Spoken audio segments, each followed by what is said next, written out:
पद्मावती या पद्मिनी की कहानी का जो कथानक है वो परीक्षा में कहानी नहीं आएगी, लेकिन इस कथानक को, इसमें कुछ टर्म्स मैंने लिख दिए हैं।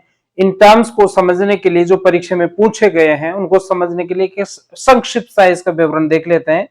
मलिक मोहम्मद जायसी ने 1540 में एक हिंदी का काव्य लिखा है। यहां पर जो शब्द बोल रहा हूं परीक्षा में पूछे गए हैं।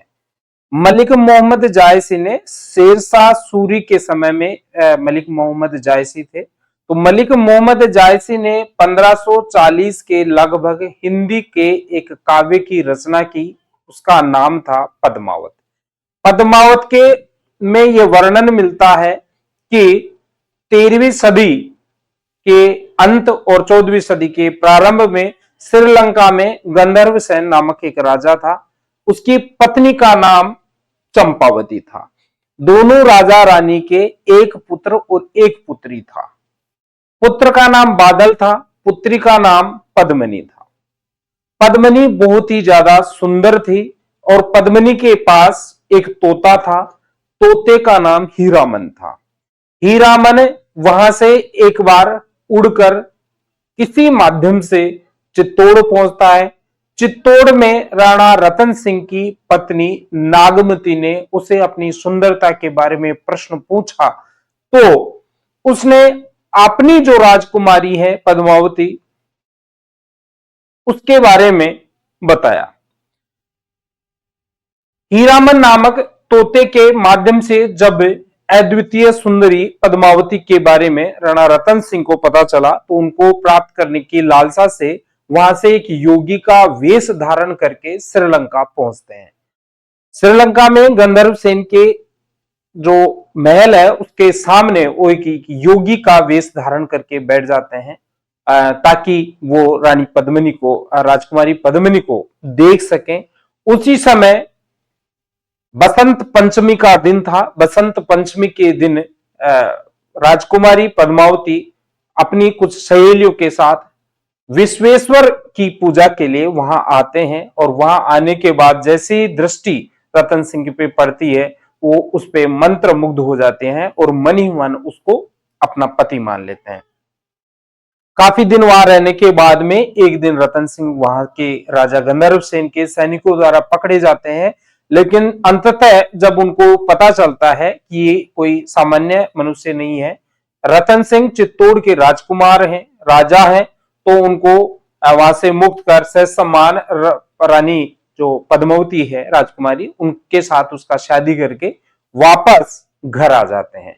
चित्तौड़ आने के बाद में यहां पर किसी कारणवश यहाँ का जो स्थानीय पुरोहित था, राघव चेतन उसका नाम बताते हैं, राघव चेतन, यहाँ पे प्रत्येक टर्म मैंने लिख दी है। गंधर्व सेन लिखा है, चंपावती लिखा है, पद्मिनी लिखा है, देवता विश्वेश्वर लिखा है, क्योंकि अभी एसटीसी जो प्री डीएलएड की परीक्षा होती है उसमें ये पूछा है कि कौन से देवता की पूजा के लिए जाया करती थी।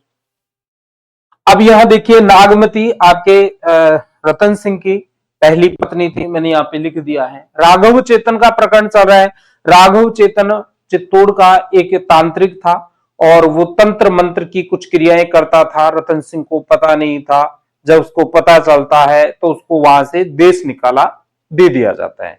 चित्तौड़ से निकलते समय जब रानी पद्मावती ने उसको अपना एक उसका जो भरण पूर्ति के लिए अपना एक कड़ा दे दिया। जब उस इतिहासकार मलिक मोहम्मद जायसी लिखता है कि जब वो कड़ा दे रही थी उस समय उसकी जो सुंदरता है उसको देखकर इतना ज्यादा प्रभावित हुआ राघव चेतन की वही मूर्छित होके गिर गया था। ठीक है, बात आई गई हुई, राघव चेतन को देश निकाला दिया जाता है। दिल्ली में के तख्त पर उस समय शासक बैठे हुए थे आपके अलाउद्दीन खिलजी। अलाउद्दीन खिलजी वही अलाउद्दीन खिलजी जिसने अपने पिता स्वरूप चाचा को मारकर उन्हीं की पत्नी अर्थात अपनी चाची से शादी कर ली थी। वही अलाउद्दीन खिलजी की बात चल रही है। अलाउद्दीन खिलजी के पास राघव चेतन जाता है और रानी पद्मिनी की अद्वितीय सुंदरता के बारे में जब चर्चा करता है तो कामुक सुल्तान ने इसको प्राप्त करने का प्रयास किया। कई प्रयास करने के बाद उसने एक दूत भेजा था। इस दूत के बारे में प्रश्न पूछा जाता है। सुरजा, सुरजा नामक एक दूत था जिसको अलाउद्दीन खिलजी ने राणा रतन सिंह के पास भेजा था कि हम आपके साम्राज्य पे, राज्य पे आक्रमण नहीं करेंगे, आप रानी पद्मिनी को हमारे हरम में भेज दें। तो ये किसी भी राजपूत के लिए ये चीज उचित नहीं थी, लेकिन जब परिस्थितियां विकट हुई, आपके अलाउद्दीन खिलजी दिल्ली से चल के चित्तौड़ का घेरा करते हैं। मलिक मोहम्मद जायसी के अनुसार 8 साल तक का घेरा होता है।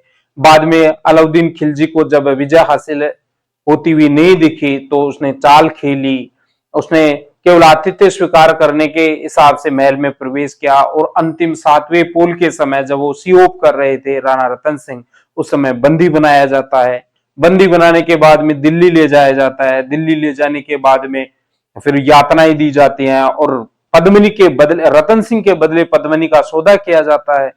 बाद में गोरा और बादल, जो गोरा इनका चाचा था पद्मिनी का, बादल इनका भाई था, दोनों के नेतृत्व में एक जो है अभियान शुरू किया जाता है, गुप्त अभियान। 1600 पालकियों में सैनिकों के, रानियों के बजाय सैनिकों को बिठाया जाता है। रानी पद्मिनी दिल्ली जाती है और पूरा सेटअप करने के बाद में उसको रतन सिंह को छुड़ा के लाते हैं। इस प्रकार ये छोटा सा प्रकरण है, कहानी में घुसेंगे 1 घंटा इसी में लग जाएगा।